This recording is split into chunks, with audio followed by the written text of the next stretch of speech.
ఉంటారా, ఇంకో పార్టీలోకి పోతారా తర్వాత విషయం. బట్ పార్టీకి అయితే డ్యామేజ్ జరుగుతుంది కాబట్టి ఆ నష్టం జరగకుండా ముందే నష్ట నివారణ చర్యలు తీసుకుంటే బెటర్ అని. ఇట్లాంటివి వినిపించినప్పుడు ఆ పార్టీలో ఎలాంటి జాగ్రత్తలు తీసుకోవాలి, వాళ్ళతో ఏం మాట్లాడాలి, ఎలా ఉంటే బాగుంటుంది? ఖచ్చితంగా తీసుకోవాలి. ఎందుకంటే ఎక్కడైనా గానీ మనం జూసుకుంటే పార్టీలో అసమ్మతి జ్వాలు వచ్చినప్పుడు ఖచ్చితంగా ఆ పార్టీ నేతలను బుజ్జగించడము, వాళ్ళకి గావాల్సిందేదో చూసి చేయడం అనేది సాధారణంగా సర్వసాధారణంగా అన్ని రాజకీయ పార్టీలో జరుగుతది.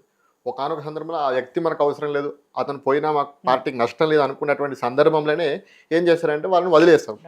అంతే కదా! కొన్ని కొన్ని సందర్భాలలో పార్టీలో అతను పోవాలి, అవసరం లేదు అనుకుంటే పొగబెట్టి కూడా పంపిస్తారు. అది మనం సాధారణంగా తెలుగు రాష్ట్రాల రాజకీయాల్లో మనం చూస్తుంటాం. అయితే ముఖ్యంగా తెలంగాణ రాజకీయ ముఖ చిత్రం కనుక చూస్తే మనకు బీఆర్ఎస్ కాంగ్రెస్తో పోల్చితే బీజేపీలో చాలా డిఫరెంట్ ఉంటుంది. బీఆర్ఎస్ కాంగ్రెస్లో కొత్తగా వచ్చినటువంటి వాళ్ళకు ప్రియారిటీ ఉంటుంది. ఎన్నో ఏళ్ళుగా పార్టీలో పనిచేసినా కానీ ఏమైపోతుంది, వాళ్ళు మంచిగా కొత్తగా వచ్చినటువంటి అల్లుడు కొత్తగా ఎట్లుంటుందో మిగతా వాళ్ళను పక్కన పెట్టేస్తుంటారు. మన జీవన్ రెడ్డి జైత్యాల జీవన్ రెడ్డి ఇష్యూ కూడా చూస్తే 10 మంది కాంగ్రెస్ పార్టీ ఎమ్మెల్యేలు ఎవరైతే గెలిచి బీఆర్ఎస్లో గెలిచి కాంగ్రెస్లో వేరు వాళ్ళందరూ కూడా ఇప్పుడు చాలా కాంగ్రెస్ పార్టీకి సంబంధించిన ఇన్ఛార్జులు ఆ ఎవరైతే కలిసినటువంటి ఎమ్మెల్యేలతో ఇబ్బంది పడుతున్నారు. అది సాధారణంగా మనం చూస్తున్నాం అదంతా. కాకపోతే బీజేపీతో పోల్చితే బీజేపీలో చూస్తే ఎవరైతే కొత్తగా వచ్చారో, కొత్తగా పార్టీల వివిధ రాజకీయ పార్టీల నుంచి ఆ పార్టీలో చేరినటువంటి వాళ్ళు చాలా ఇబ్బందులు పడుతుంటారు. మనం ఈటల రాజేందర్ చూస్తున్నాం. ఈటల రాజేందర్ తనను తాను అసలు పార్టీలో తాను ఉన్నా అని చెప్పుకోనికే చాలా ఇబ్బంది పడుతున్నటువంటి సందర్భాలు ఉన్నాయి. రాష్ట్ర అధ్యక్ష పదవి కోసం ప్రస్తుతం తనలాడుతున్నటువంటి పరిస్థితి ఉన్నది. మొన్న జరిగినటువంటి ఎంపీ ఎలక్షన్లలో కూడా తను మల్కాజ్గిరి టికెట్ తెచ్చుకోవడానికి చాలా ఇబ్బందులు పడుతున్న పరిస్థితి ఉన్నది. అక్కడ కరీంనగర్లో బండి సంజయ్ కాదని చెప్పేసి కరీంనగర్ జిల్లాలో హుజరాబాద్ పోవడంటే కూడా ఈటల రాజేందర్ ఇబ్బంది పడుతున్నటువంటి పరిస్థితి ఉన్నది. అంటే ఇట్లా చెప్పుకుంటూ పోతే బీజేపీ పార్టీల వివిధ రాజకీయ పార్టీల నుంచి చాలా మంది నేతలు కలిసారు. బండి సంజయ్ లాంటి వ్యక్తి తెచ్చినటువంటి ఊపును చూసి కాంగ్రెస్ పార్టీ నుంచి కానీ బీఆర్ఎస్ నుంచి కానీ చాలా మంది నేతలు బీజేపీలో కలిసారు.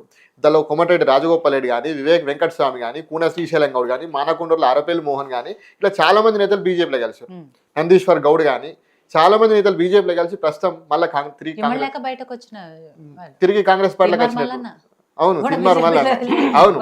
సో ఇక్కడ ఏమైపోతాయంటే కాంగ్రెస్ పార్టీలో ఎట్లుంటుంది అంటే క్లియర్గా కొత్తగా వచ్చినటువంటి వాళ్ళకు అప్పుడే వచ్చింది కావాలని చెప్పేసి ఆయనకు ప్రియారిటీ ఇవ్వడం, పాత వాళ్ళని మర్చిపోవడం.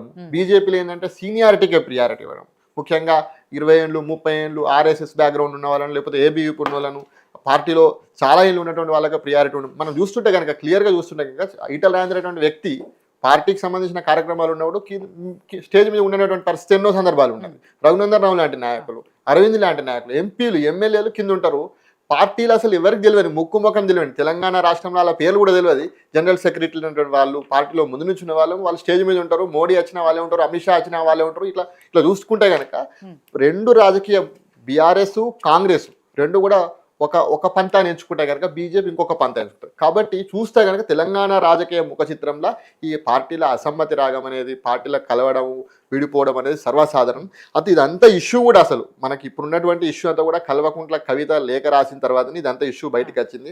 అసలు వాస్తవంగా చెప్పాలంటే కల్వకుంట్ల కవితకు సంబంధించిన ఎపిసోడ్ మనం చూస్తే కనుక అది కంప్లీట్గా కేంద్ర పెద్దల యొక్క డైరెక్షన్లో జరుగుతుందనేటువంటి అభిప్రాయం కొంత వ్యక్తమవుతుంది. ఎందుకంటే వాస్తవంగా రాబో రోజుల్లో కవితనే చెప్పింది బీఆర్ఎస్ బీజేపీ విలీనం అయ్యేటువంటి, లేకపోతే పొత్తు పెట్టుకునేటువంటి అవకాశం అనేది, విలీనం అనొచ్చు, పొత్తు అనొచ్చు, అలియన్స్ కూడా కావచ్చు, ఏదైనా జరగచ్చు. కాకపోతే ఇక్కడ ఏమైపోతుందంటే ప్రస్తుత పరిస్థితులలో బీఆర్ఎస్ సంక్షోభంలో ఉంది. 10 మంది గెలిచిన 10 మంది ఎమ్మెల్యేలు ఆల్రెడీ కాంగ్రెస్లో కలిసారు. అనేక కేసులతోటి, అనేక కమిషన్ నోటీసులతోటి పెద్ద సంక్షోభంలో ఉన్నది. దానికి తోడు హరీష్ రావు లాంటి వ్యక్తి రేపు పొద్దున ఆల్రెడీ కవితనే వాళ్ళ ధిక్కార స్వరం వినిపించింది. రేపు హరీష్ రావు కూడా రేపు పొద్దున మీ బిడ్డనే వినిపించింది, ఏక్నాథ్ షిండే అటువంటి అవకాశం కూడా ఉంటుంది. రేపు పొద్దున హరీష్ రావుని ఎక్కడ బీజేపీ లాగేసుకుంటుందో, ఆల్రెడీ అమిత్ షా టచ్లో ఉన్నాడు. హరీష్ రావు అనేటువంటి వార్తలు కూడా వినిపిస్తున్నటువంటి నేపథ్యంలో ఇవన్నీ ముందే గ్రహించినటువంటి కేసీఆర్, నేను హరీష్ రావు రేపు పొద్దున కాపాడుకోవాలన్నా, రేపు పొద్దున నా పార్టీని కాపాడుకోవాలన్నా, ఈ కేసుల నుంచి బయటపడాలన్నా, లేకపోతే కవిత లిక్కర్ స్కామ్ల కేసుల బయటపడాలన్నా నేను బీజేపీ తోటి పొత్తు పెట్టుకోవాల్సినటువంటి అవసరం అయితే బీఆర్ఎస్ పార్టీ ఖచ్చితంగా ఉంది. ఎందుకంటే భారతీయ జనతా పార్టీ కూడా ఒక అవసరం ఉంది. ఎందుకంటే మనం చూసుకుంటే కనుక ఇటీవల కాలంలో ఆంధ్రప్రదేశ్లో తెలుగుదేశం పార్టీ తోటి, జనసేన తోటి, అదేవిధంగా అక్కడ తమిళనాడులో అన్నా డిఎంకే తోటి, అంటే దక్షిణాదిపై ఫోకస్ పెట్టింది భారతీయ జనతా పార్టీ ముఖ్యంగా చెప్పాలంటే. ఎందుకంటే గత పార్లమెంట్ ఎన్నికలలో 400 సీట్లు గెలుస్తామనుకున్నటువంటి భారతీయ జనతా పార్టీ 240 సీట్లకే పరిమితమైంది. బీహార్లో నితీష్ కుమార్, అక్కడ తెలుగుదేశం చంద్రబాబు, పవన్ కళ్యాణ్ సపోర్ట్ తోటి వల్ల కేంద్రంలో అధికారంలోకి వచ్చింది. అయితే ఇవన్నీ ముందే గ్రహించినటువంటి పార్టీ. రేపు రాబో రోజుల్లో నరేంద్ర మోడీ యొక్క ప్రభావం కూడా తగ్గుతుంది. ఎందుకంటే ఆయన ఏజ్ కూడా దగ్గరకు వచ్చింది. రేపు ఉంటాడా, ప్రధానమంత్రిగా పోటీ చేస్తాడా, మళ్ళీ ప్రత్యక్ష ఎన్నికల్లో పోతాడా అనేది తెలియదు. కాబట్టి ఈ సందర్భంలో దక్షిణాదిపై దృష్టి పెట్టాలి. ప్రాంతీయ పార్టీలను మచ్చిక చేసుకోవాలి. ఎవరైతే ఇండియా కూటమి లేనటువంటి పార్టీలను మచ్చిక చేసుకొని వీళ్ళు రేపు పొద్దున అధికారంలోకి రావాలని చెప్పేసి భారతీయ జనతా పార్టీ అంటే ఇద్దరు కూడా ఇరుపక్షాలకు రెండు పార్టీలకు ఉభయంగా వాళ్ళకి లాభాలు ఉన్నాయి. బీజేపీకి ఏంటంటే కేంద్రంలో అధికారంలో రావాలి, బీఆర్ఎస్కి ఏంటంటే రాష్ట్రంలో అధికారంలో రావాలి, కేసుల నుంచి తప్పించుకోవాలి. హరీష్ రావు లాంటి వ్యక్తి నేను ఒకవేళ బీజేపీతో పొత్తు పెట్టుకోకపోతే హరీష్ రావును లాగేసుకుంటుంది బీజేపీ పార్టీ. కాబట్టి హరీష్ రావును కాపాడుకోవాలన్నా, కేసుల నుంచి బయటపడాలన్నా, లేకపోతే ఇవన్నీ విషయాలల్లో బీజేపీ బీఆర్ఎస్ పొత్తు పెట్టుకుంటుంది.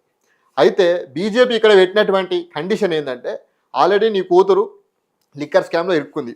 రేపు నేను నీతో పొత్తు పెట్టుకుంటే ఏమైపోతుంది, ఆ స్కామ్ నాకు అంటుకుంటుంది, నిన్ను ప్రొటెక్ట్ చేస్తున్నట్టు అయిపోతుంది. కాబట్టి నీ కూతురు కనుక బీఆర్ఎస్ పార్టీలో లేకుంటే, రాజకీయాలు బంద్ చేసినా, లేకపోతే బీఆర్ఎస్ పార్టీ నుంచి బయటకు వచ్చినా నేను నీతో పొత్తుకు సిద్ధం అని చెప్పేసి బీజేపీ పెట్టినటువంటి కండిషన్లో భాగంగా ఈరోజు కవిత ఎపిసోడ్ అని చెప్పేసి మనం చెప్పవచ్చు, క్లియర్ కట్గా చెప్పాలంటే.